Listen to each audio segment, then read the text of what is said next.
प्रिय भगवत प्रेमी भक्तजनों, मैं डॉक्टर एस पांडे महाराज दयाशंकर बहुत दिनों से जनकपुर में रुका पड़ा हूँ भक्तों। बीच में 3 महीने से मैं अपनी बीमारी की वजह से कुछ भी कार्य करने में सक्षम नहीं रह गया था भक्तों। ऑपरेशन के बाद, आज 3 महीने के बाद, रीढ़ की ऑपरेशन के बाद सर गंगाराम हॉस्पिटल दिल्ली में आज आपके समक्ष भगवान ने इतनी ताकत दी है कि मैं कुर्ता और धोती पहनकर आपके समक्ष प्रभु की लीलाओं को आगे बढ़ाने का प्रयास करूं।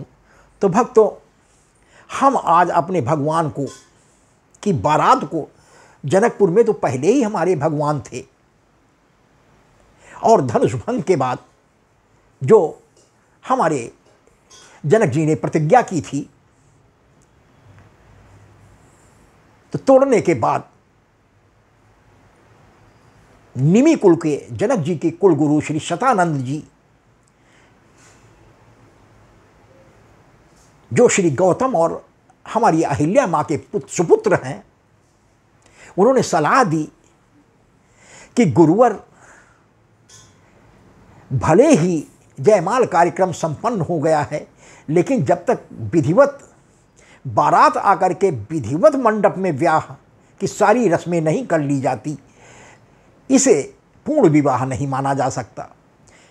तो कुल गुरु की आज्ञा पर हमारे श्री जनक जी ने एक पत्री भेजकर और अपने पार्षदों को, अपने विश्वस्त सहयोगियों को मुनि के साथ, कुलगुरु जी के साथ महाराजा दशरथ के पास श्री अयोध्या बारात लाने के लिए आग्रह किया है। और उस चिट्ठी को जब पहुंची है दूत लेकर के, तो इतना प्रसन्न हो गए कि पिछले काफ़ी दिनों से अपने बच्चों का हाल चाल महाराज दशरथ को नहीं मिला था, तो इतने आग्रह के साथ दूतों से उन्होंने निवेदन किया कि हमारे बच्चे कैसे हैं, कुशल से तो हैं। तो उस पत्री को जब पढ़ करके सुनाया तो सभी रानियों में और सभी भाइयों में, छोटे भाइयों में, भरत और शत्रुघ्न जी में भी उत्साह फैल गया, खुशी फैल गई, प्रसन्नता फैल गई कि बारात लाने के लिए महाराज ने निवेदन किया है और आपके पुत्र ने हमारे यहाँ सीता स्वयंवर में धनुष श्री महादेव जी के, भोलेनाथ जी के प्रिय धनुष पिनाक को पर प्रत्यंचा चढ़ा करके, शर्त को पूरी करके हमारी बड़ी सुपुत्री सीता जी से वरमाला ग्रहण कर चुके हैं और महाराज कृपया आकर के आप विवाह संपन्न करावें। लेकिन इस उत्साह में गुरु जी ने तत्काल हामी भर दी। तत्काल सारे चारों दिशाओं में निमंत्रण भेजे गए, सभी वर्गों के प्रभु राम के मानने वाले आमंत्रित किए गए। अयोध्यावासी तो उसमें थे ही। छोटे छोटे बालकों को इस पैदल यात्रा में, जो कम से कम उस समय पद यात्रा के जरिए की जाती थी, 4 दिनों का पूरा रास्ता था, तो बहुत छोटे बच्चों को भक्तों नहीं ले जाया गया। लेकिन ये प्रसंग आता है, वाल्मीकि रामायण में आया है कि कम से कम 2.25 लाख क्षत्रिय, रघुवंशी क्षत्रिय बारात में शामिल था।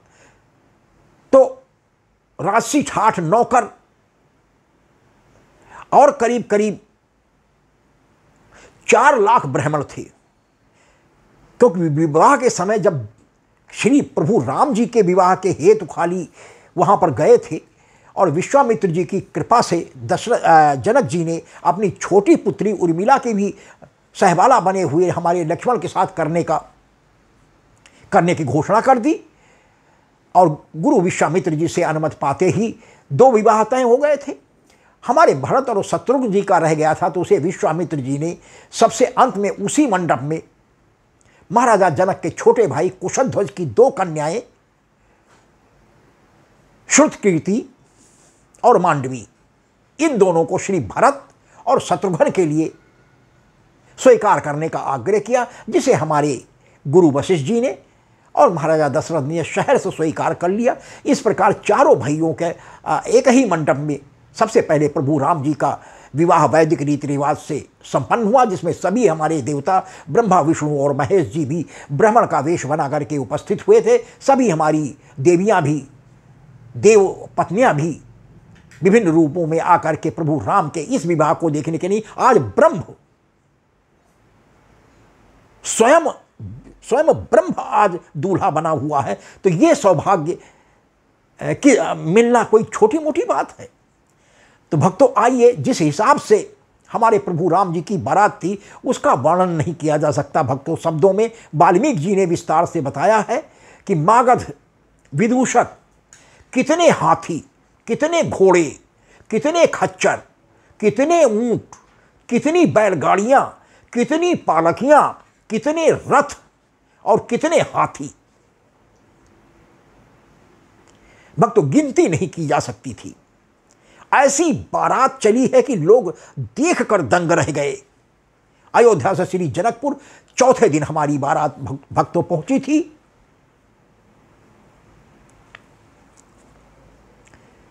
कार्तिक कृष्ण पक्ष की धनतेरस के दिन हमारी बारात चौथे दिन जाकर के श्री अयोध्या पहुंची है। भक्तों, 1 महीने 8 दिन के बाद विवाह नहीं बन रहा था, बारात तो पहुंच गई।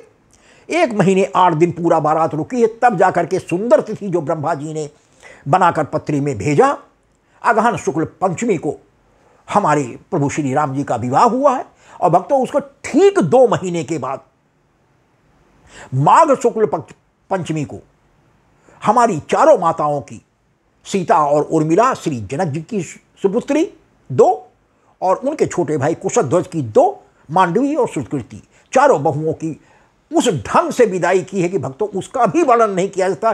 कितना दहेज में सामान दिया था, जिसमें 100 दासियां, प्रतिपुत्री 100 दासियां सेवा के लिए भेजी गई थी। तो भक्तों, खाने पीने नाश्ते का सारा सामान बैलगाड़ियों पर, रथों पर, पालकियों पर सज करके रास्ते में गया था। तो बहुत सुंदर भक्तों हमारी बारात है। आइए, ज़्यादा समय न लेकर के आज संकीर्तन में भी समय नहीं नष्ट करेंगे, क्योंकि पूरी बारात को अयोध्या तक पहुंचाना और सभी जिज्ञासाओं को शांत करना लंबा पद हो जाएगा भक्तों, इसलिए आप क्षमा करेंगे। आइए सीधे हम प्रभु राम जी की बारात को ले चलते हैं। जनकपुर में ये पहला अवसर है जब 3 महीने 8 दिन पूरी बारात की विदाई हुई है। बारात जाने से लेकर के 3 महीने 8 दिन के बाद विदाई हुई है भक्तों। ये अचंभा अप्रत्याशित रूप में इतनी बड़ी बारात का स्वागत हमारी माँ जानकी, जो पृथ्वी पुत्री हैं, साक्षात लक्ष्मी स्वरूपा हैं, उनकी रिद्धियों और सिद्धियों ने वो स्वागत सत्कार किया है कि कोई भी आदमी भूल गया कि हम बारात आए हैं। कोई बारात से अपने घर को लौटता ही नहीं था कि यहाँ माल काट रहे हैं, वहाँ चल करके फिर रूखा सूखा। भक्तों, बहुत विनोदपूर्ण है ये हमारी बारात। हमारे प्रभु राम की हम ले चलने का प्रयास कर रहे हैं। आइए, आपके आशीर्वाद की आकांक्षा है। मेरे राम जी की अजब बारात अवध से मिथिला चली। मेरे राम जी की अजब बारात अवध से मिथिला चली। मेरे राम जी की अजब बारात अवध से मिथिला चली। भक्तों, ये बारात अजब और गजब कुछ कारणों से बन गई थी, जो पहले बता देने से आपका आनंद हो सकता है कि कुछ कम हो जाए। लिहाजा समय जब वो लाइनें आवेंगी तो आप स्वयं ही महसूस करेंगे। तो पाती जनक जी की पाहर शाई, पाती जनक जी की पाहर साई। राम सुयस जाके गुरही बताई। राम सुखी, हमारे आपके महाराजा दशरथ के बड़े सुपुत्र श्री राम जी ने जहाँ भूप दह सहस 10 एक ही 12 लगे 58 टरे नटारा, जिसको सहस्र भव यानी 12 जैसे महान प्रतापी अब बलशाली राजाओं को जिसने रावण को भी अपने काख में दबा लिया था भक्तों, एक समय था सहस्त्रबाहु ने। तो भूप सहस, सहस का मतलब सहस्त्रबाहु, और 10 माने दशानन। 10 एक ही 12, एक ही बार माने एक ही बार में, और एक ही दिन, मतलब स्वयंवर एक ही दिन के लिए रखा गया था। भले कितने राजा थे, तो तमामों तो वहीं से प्रणाम करके बैठ गए कि जब ये हमसे कितने बड़े ये विशाल राजा ये जा करके तिल भर नहीं हिला पाए, तो अब बेइज्जती कराने से कोई फायदा नहीं, वो अपने आसन पर ही विराजमान रहे। ज्यादातर राजाओं का तो यही हाल था। एक ही लाइन ये काफी कि भूप सहस 10 एक ही 12, लगे उठावन टरै न टारा। उठाने की तो बात जान दीजिए, हिला तक नहीं सकी। तो भक्तों आइए, तो पाती जनक जी की पाहर साई, राम सुयस जाके गुरहि सुनाई, राम सुयस जाके गुरहि सिखाई, ब्याहन चलो ले बरात, अवध से मिथिला चली, मेरे राम जी की अजब बरात, अवध से मिथिला चली। तुरत अवध में न्योता पठाया, जनक जी की चिट्ठी आते ही, पढ़ करके निमंत्रण पाते ही, तुरंत महाराजा दशरथ ने तुरंत अवध में न्योता पठाया, ऋषि मुनि जनन को सादर बुलाया, ऋषि मुनि जनन को सादर बुलाया, हाथी घोड़े रथ सजाओ बने बात, हाथी घोड़े रथ सजाओ बने बात, अवध से मिथिला चली, मेरे राम जी की अजब बरात, अवध से मिथिला चली, मेरे राम जी की अजब बरात, अवध से मिथिला चली। गुरु वशिष्ठ रथ सबसे आग, विशेष रूप से सुसज्जित किया गया रथ, 2 रथ, जिसमें सबसे आगे इक्ष्वाक वंश अर्थात रघुकुल के कुल गुरु श्री वशिष्ठ जी का रथ था, और उसके पीछे हमारे श्री दशरथ जी का था। उसके बाद सारे बराती जिस जिस भी साधन से थे, तो रथ थे घोड़ों से सजे हुए, पालकियां थी, सजे हुए घोड़े थे, सजे हुए हाथी थे, खच्चर थे, ऊंट थे। ये सब वर्णन वाल्मीकि रामायण में बहुत विस्तार से आया है भक्तों।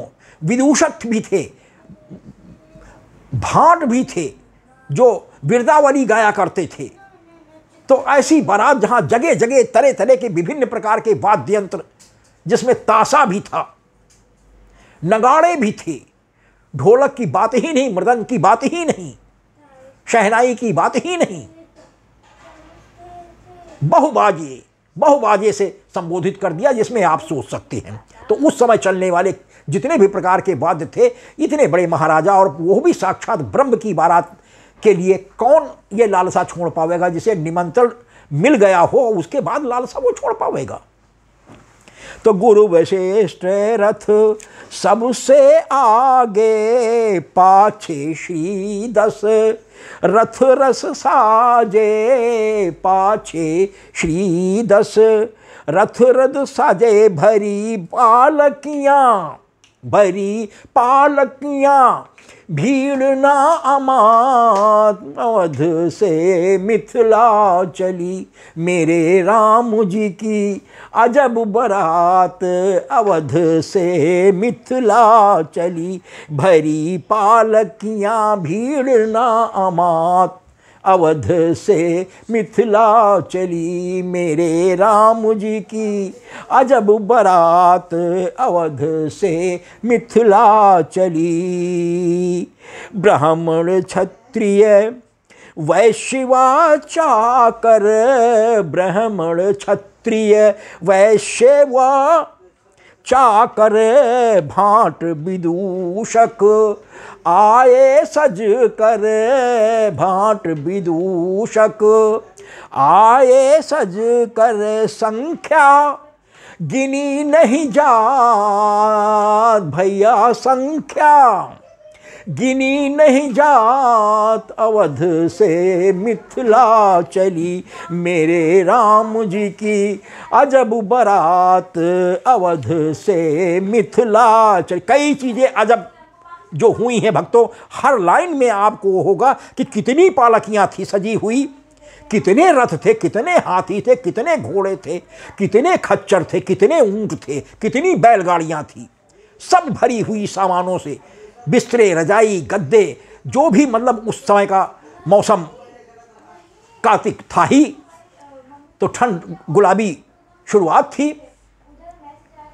तो भक्तों पूरी तरीके से सन्नद्ध होकर के इतनी बारातियों की, जो कम से कम कई लाख की संख्या थी, उनके भोजन, जलपान, पानी, पत्ता और इन सब चीज़ों के लिए विशेष स्थान की व्यवस्था, छोलदारियाँ, तंबू, कनात।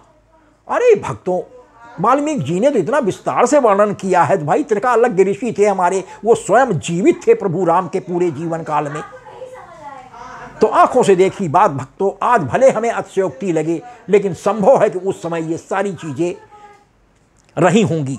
तो ब्राह्मण, क्षत्रिय, वैश्य, वाचा कर भाट विदूषक, आए सज कर संख्या, गिनी नहीं जात अवध से मिथिला चली, मेरे राम जी की अजब बारात अवध से मिथिला चली।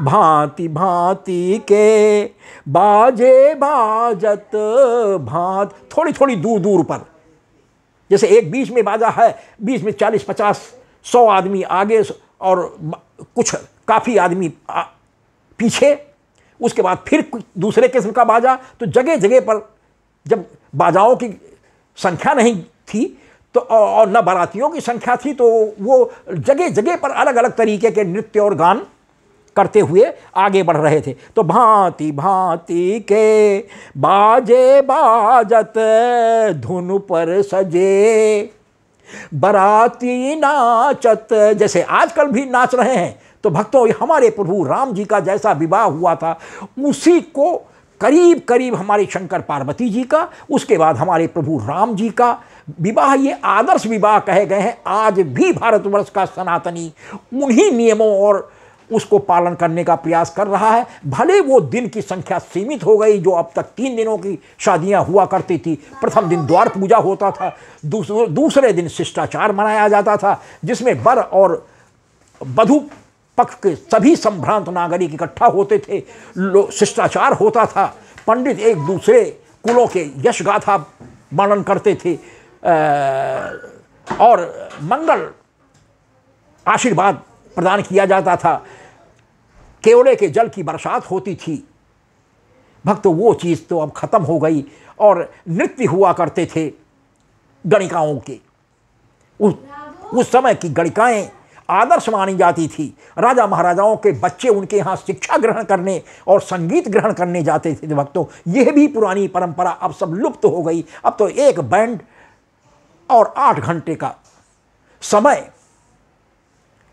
बारातियों को विदा होने के लिए, और दूल्हा और दुल्हन के लिए 12 घंटे, उसको जोड़ लीजिए रात भर का पूरा समय। प्रातः विदाई, कोई चीज़ अब सब नए कलेवर में रह करके पुरानी यादें रह गई हैं भक्तों। तो उनको अवश्य अपने हृदय में सजो कर रखिए, वर्णन से आप देखेंगे। तो भांति भांति के बाजे बाजत धुन पर सजे, बराती नाचत ब्याह खुशी, न हृदय अमात अवध से मिथिला चली, मेरे राम जी की अजब बारात अवध से मिथिला चली।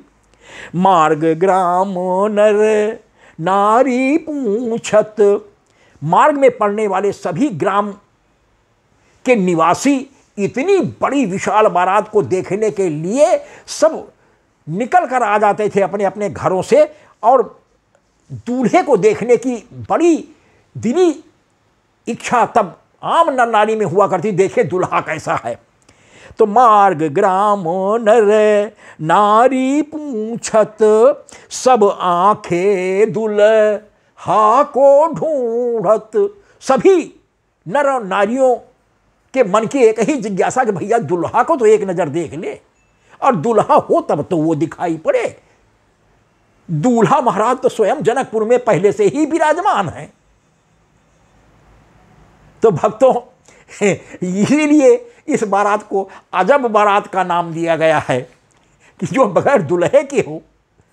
आपने सुना न होगा, लेकिन ब्रह्म हमारे हैं, हमारे परमात्मा हैं, तो उनके लिए सब संभव है। आपका विनोद करना भी, आपको आनंद प्रदान करना भी हमारे प्रभु का कर्तव्य है। तो आनंद की ये क्षण है।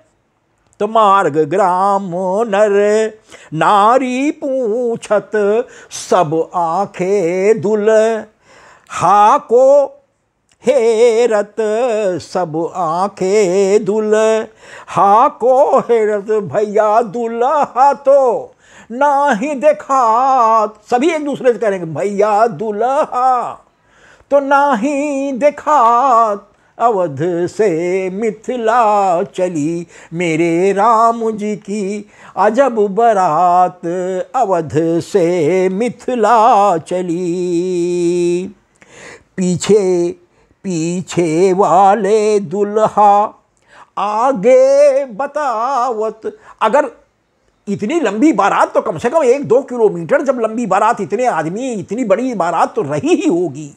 तो पीछे वाले पूछ रहे हैं भैया दुल्हा तो वहीं नहीं दिखाई पड़ा। तो जब पीछे वालों से पूछते हैं, कहा भैया सबसे आगे दुल्हा चल रहा है। और अगर आगे वाले पूछते हैं भैया दुल्हा नहीं दिखाई पड़ा, इतनी देर से तब से हम ढूंढ रहे हैं, चलते चलते किलोमीटर हो गया, तो वही कहा कि भैया सबसे पीछे दुल्हा है। तो आगे पीछे में सारे ग्राम के नंदारी उसी में ढूंढते हैं और हेर नहीं पाते हैं। तो पीछे वाले दुल्हा आगे बतावत, आगे से पूछो दुल्हा पीछे बतावत। ढूंढे पावे ना सब चकरा, ढूंढे पावे। पीछे वाले जब आगे मेहनत करते करते पहुंचे, फिर भी नहीं मिला, आगे वाले पीछे लगे सब चक्कर खा रहे हैं भैया कहाँ है। तो ढूंढे पावे ना सब चकरात, अवध से मिथिला चली मेरे राम जी की अजब बारात, अवध से मिथिला चली। अब भक्तों पूरी बारात में कानाफूसी बढ़ गई। धीरे धीरे कोई तेज नहीं कह रहा है, लेकिन एक दूसरे के कान में कहते। तो कानाफूसी बढ़ती जाती, अजब बारात के गजब बराती, अजब बारात के गजब बराती। बारात बिना दुल्हा के जात, बारात बिना दुल्हा के जात, अवध से मिथिला चली मेरे राम जी की अजब बारात, अवध से मिथिला चली। कानाफूसी बढ़ती जाती, अजब बारात के गजब बाराती। जहाँ बारातिन का नहीं पता कि भैया कहाँ चलना है, कब ब्याह है, कुछ पता नहीं, लेकिन चल रहे जा रहे भगवान ब्रह्म की बारात। यह मौका भगवान ही ने तो दिया है, तो जहां ले चलेंगे तहां चलेंगे, जब तक रखेंगे तब तक रहेंगे, जब लाएंगे तो आएंगे। तो 3 दिन हुए रुकते चलते, 3 दिन हुए रुकते चलते, भूख न जाए पानी पत्ता करके, भूख न जाए पानी पत्ता करते भैया मर गए सतुआ खात। अजब भैया मर गए, एक दूसरे से कहा सतुआ खात, अवध से मिथिला चली मेरे राम जी की अजब बारात, अवध से मिथिला चली।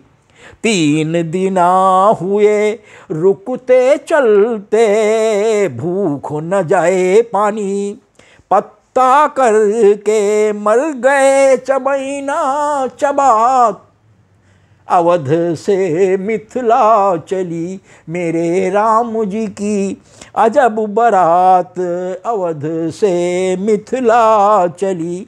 अब तीसरे एक और नई बात है, सभी बाराती भी एक दूसरे से पूछ रहे हैं, और तो और जाने दो जो रास्ते के नागरिक हैं उन्हें क्या पता, जब बारातियों को ही नहीं पता क्या कि कब विवाह एक दूजे से पूछत, भैया ब्याह कब है, तो कब विवाह एक दूजे से पूछत, सुन के बात एक दूजे को घूरत, सुन के बात एक दूजे को घूरत, काहू को न विवाह तिथि ज्ञात, भैया काहू को विवाह तिथि न ज्ञात, अवध से कोई नहीं पता भैया ब्याह कब, तो भैया काहू को विवाह तिथि न ज्ञात, इसीलिए बारात कही गई है अजब और गजब। अवध से मिथिला चली मेरे राम जी की अजब बारात, अवध से मिथिला चली। उसी में बाराती एक दूसरे से कह रहे हैं कि भैया बस अब बहुत करीब आएगा है, बिल्कुल जनकपुर को अब ज़्यादा दूर नहीं है। सुना है, हमने सुना है, लोग कहे हैं कि सुना मिथिला में बहु व्यंजन मिलेंगे, सुना है कि मिथिला में वहाँ पहुँचे पर भैया सब तरह तरह के पूरी पराठा पकवान मिठाई कोनो कमी नहीं है। तो सुना मिथिला में बहु व्यंजन मिलेंगे, लगता है दिन सब के बहुरेंगे, भैया लगा तो सबके दिन बहुर जाई है। और लोग बताओ था कि जो तैयारी है कि मन बिल्कुल भर जाए। तो सुना मिथिला में बहु व्यंजन मिलेंगे, लगता है दिन सब के बहुरेंगे, चलो सुख से कटेंगे दिन रात, अवध से मिथिला चली मेरे राम जी की अजब बारात, अवध से मिथिला चली। अब भक्तों, यह कानाफूसी धीरे धीरे कि भैया दुल्हा और सहिबाला के बारे में बड़ी जिज्ञासा है, आसपास की जनता का सब पूछत हैं। तो यह बात सबसे आगे चल रहे गुरु वशिष्ठ जी के कान में और श्री दशरथ जी के कान में पड़ी कि भैया लोग सब कानाफूसी कर रहे हैं, तो गुरुदेव क्या होना चाहिए, कैसे इसका क्या निदान संभव है। तो गुरु को जा कानाफूसी बताई, बिना दुल्हा के होत हंसाई, बिना दुल्हा के होत हंसाई, गुरु जी कैसे बने अब बात, गुरु कैसे बने अब बात, अवध से मिथिला चली मेरे राम जी की अजब बारात, अवध से मिथिला चली। गुरु जी ने एक उपाय बताया। भक्तों देखिए, बहुत बड़ी बात है, हमारे गुरु जी ने रास्ता निकाला, इसीलिए कहा गुरुर्देवो गुरुर्विष्णु गुरुर्देव महेश्वरा, गुरु साक्षात अगर वो ब्रह्म है तो गुरु परम ब्रह्म है, परम ब्रह्म तस्मै श्री गुरुवेर। गुरु जी ने उपाय बताई कि भरत राम जी की परछाई, भैया भरत और हमारे प्रभु राम के बगल अगर भरत जी को खड़ा कर दिया जाए तो अजनबी आदमी पहचान नहीं सकता कि कौन राम है और कौन भरत है, तो जैसे परछाई व्यक्ति की होती है हूबहू। तो गुरु जी ने यह बताया कि भरत राम जी की परिछाई, लक्ष्मण सम शत्रुघ्न भाई, और लक्ष्मण के समान हमारे शत्रुघ्न जी हैं, क्योंकि सुमित्रा जी के दोनों बेटे हैं और दोनों गोरे हैं, और भरत और हमारे प्रभु राम जी सांवरे हैं दोनों। भरत जी हमारे कैकेयी मैया के सुपुत्र हैं। तो भरत राम जी की परछाई, लक्ष्मण सम शत्रुघ्न त्रोहन भाई अब सबको दुल्हा सहीबाला देखात, सबको दूल्हा सहीबाला देखात, अवध से मिथिला चली। तो भक्तों उसका समाधान यही निकाला गया कि भरत जी को दूल्हा बना दिया गया प्रभु राम जी की तरफ से, और सहबाला लक्ष्मण जी की सहबाला की जगह पर, लक्ष्मण जी की जगह पर शत्रुघ्न को बना दिया गया। तो अब बराबर सब लोगों की जिज्ञासा की शांति हो गई। सब यही समझ रहे हैं भैया ये देखो ये दूल्हा है और ये देखो सहबाला है। तो अब सबको दुल्हा सहीबाला देखात, अवध से मिथिला चली मेरे राम जी की अजब बारात, अवध से मिथिला चली।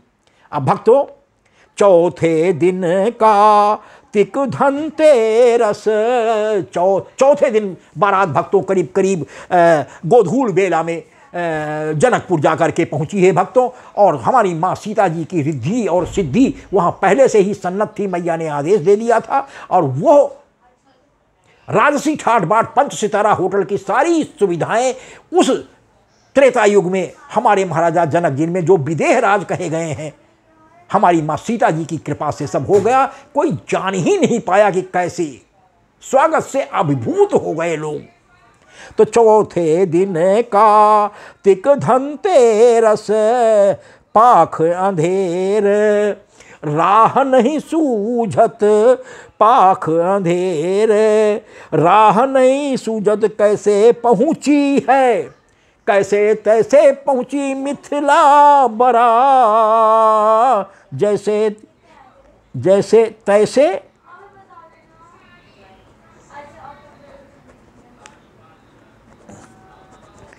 पहुँची मिथिला बरात, अवध से मिथिला चली मेरे राम जी की अजब बारात, अवध से मिथिला चली। ऐसा स्वागत जनक जी ने कीना, ऐसा स्वागत जनक जी ने कीना, सिया रिद्धि सिद्धि ने सब भर दीना, सिया रिद्धि सिद्धि ने सब भर दीना, बाराती फूले अब नाही समा, बाराती फूले अब नाही समात, अवध से मिथिला चली मेरे राम जी की अजब बारात, अवध से मिथिला चली। आगहन शुक्ल भक्तों पूरा 1 महीने 8 दिन के बाद आगहन कार्तिक कृष्ण पक्ष धनतेरस को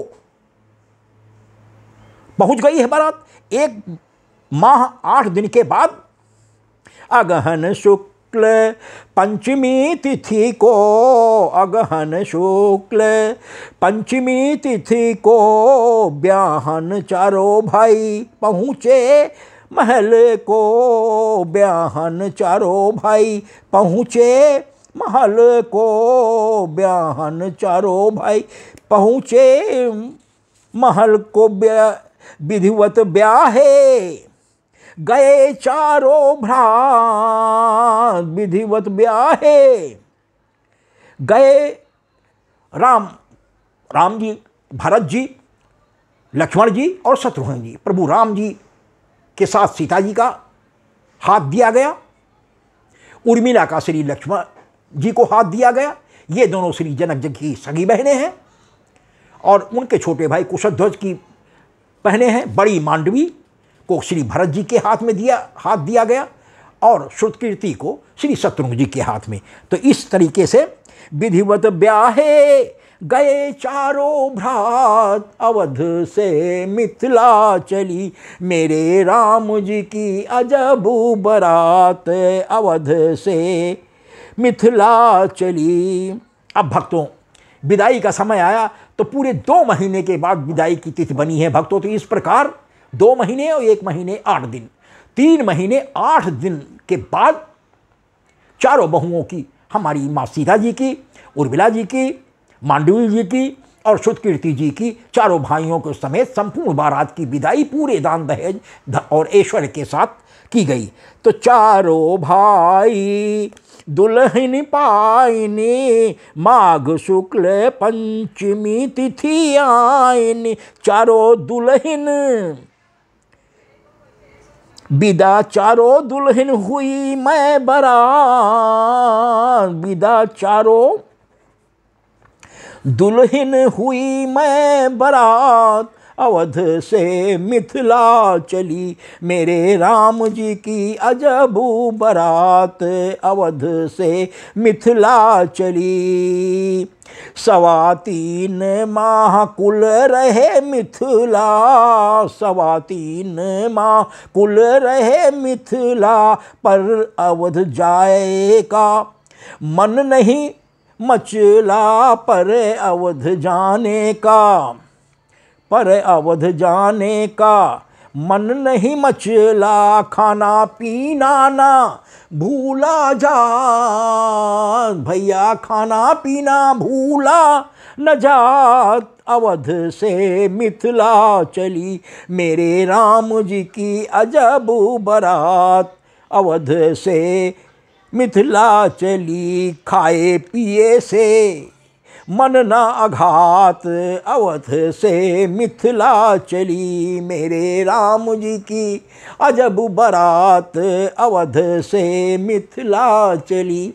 भक्तों, सबसे अंत में पद कुछ लंबा हो गया, लेकिन हम ये चाहते हैं कि आजकल के हिसाब से जो 3-4 लाइनों के पद केवल साज के बल पर आपको हर्षित और विनोदित कर देते हैं, लेकिन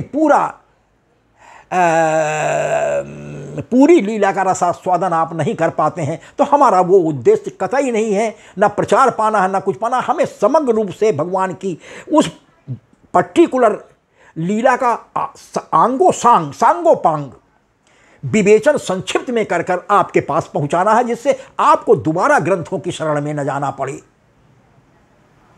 भक्तों, इसलिए हम आपके आशीर्वाद की कामना करते हैं। बड़ा परिश्रम भक्तों लगता है, बड़ा विरोध, कोई साथी नहीं है भक्तों भगवान के लिए सहयोग देने को। तो भक्तों, ये भगवान ही की कृपा है कि जो आपके समक्ष हम प्रस्तुत करने का साहस कर पा रहे हैं।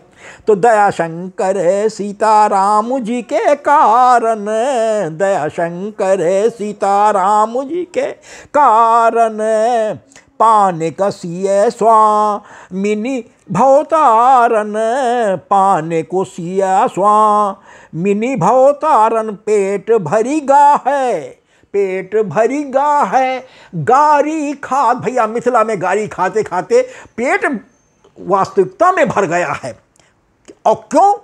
कि दया शंकर सीताराम जी के कारण। अगर प्रभु राम जी का सहारा न होता और माँ सीता जी का सहारा न होता, तो भक्तों ना ये इस तरीके की ये भोजन स्वागत और सत्कार का अवसर मिलता, और ना ये गाली खाने का। बड़े सौभाग्य वालों को भक्तों ससुराल की, किसी के ससुराल की गालियाँ मिलती हैं, और वो भी जब जगत जननी माँ सीता जी का जन्म स्थान हो।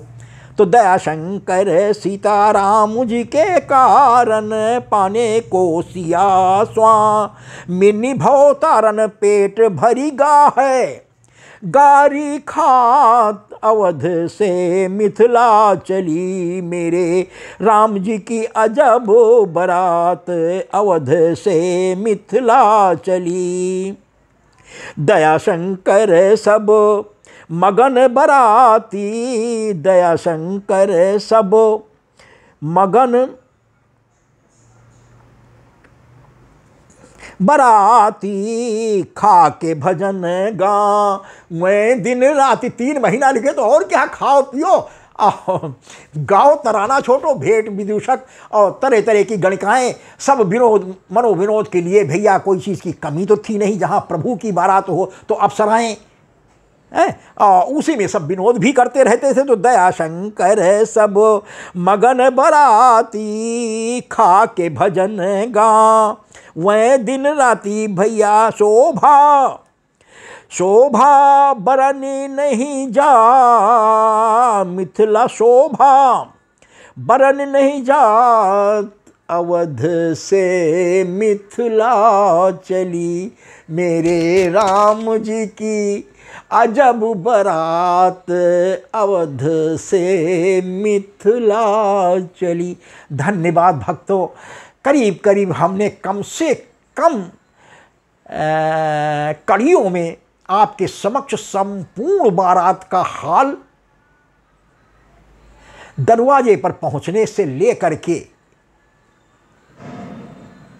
ब्याह होने और विदाई होने तक का सुनाने का प्रयास भक्तों संक्षिप्त में किया है। यदि समय ज़्यादा लग गया हो तो भक्तों हमें क्षमा करेंगे। मैं कोई अधूरा विवरण आपके समक्ष प्रस्तुत करना नहीं चाहता, मेरा ये उद्देश्य कतई नहीं है। मेरा उद्देश्य है जब कभी भक्तों को कोई समय ऐसा मिले जिसमें वो हमारे किसी पद को पूरा सुनने का समय निकाल पावें तो उनका मन भर जाए।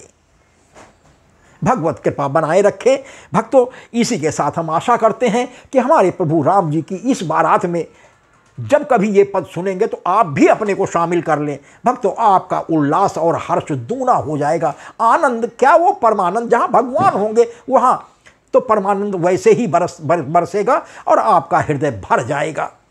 भक्तों मुझे आशा है कि अन्य पदों की भांति मेरा ये पद भी आपके हृदय में अपना स्थान बनाने में सक्षम होगा।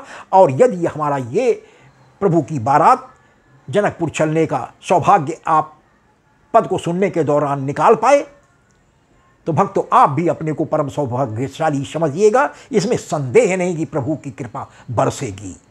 भक्तों यदि ये पद भी आपको पसंद आता है तो कृपया लाइक भी करें, सब्सक्राइब शेयर भी करें और सब्सक्राइब कर हमारा उत्साह वर्धन करने की कृपा करें। हम आपके इस सहयोग के हृदय से आभारी होंगे। बहुत बहुत धन्यवाद।